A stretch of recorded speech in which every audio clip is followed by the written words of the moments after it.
अजीजों, क्या आप देख रहे हैं कि हम कुआलालंपुर में जो ट्विन टावर है उसके पास हैं और ये पानी में लाइटें जल रही हैं, आप देख रहे हैं।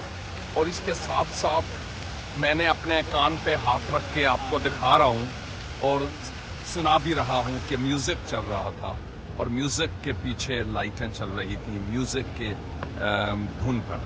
और खुदा का शुक्र अदा करते हैं उस हिकमत के लिए जो खुदा ने इंसान को बख्शी है।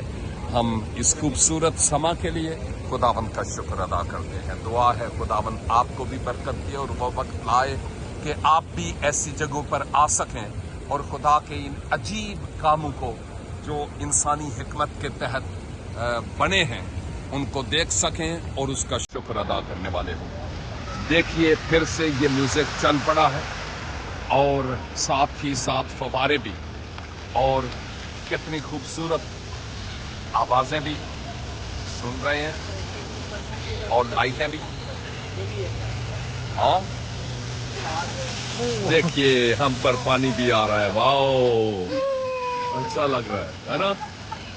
आप ही महसूस हो रहे हैं? हाँ, ये बहन हंस रही है जो देख रही है, देखो ये भाई भी देखो हंस रहे हैं। ठीक है, हंसते रहे जी। मैं ये दुआ नहीं करूंगा सदा हंसते ही रहो, नहीं, ये तो बद्दुआ है। लेकिन मैं ये जरूर दुआ करता हूँ जब खुशी की बात हो तो आप जरूर खुश हों, शादमान हों और हंसते मुस्कुराते रहें। लेकिन हर वेले हंसते ही रहो, ऐ मैं दुआ नहीं करूंगा, लोग या कहेंगे पागल है, तो ये तो दुआ मैं नहीं करूंगा ना। We love you all ji.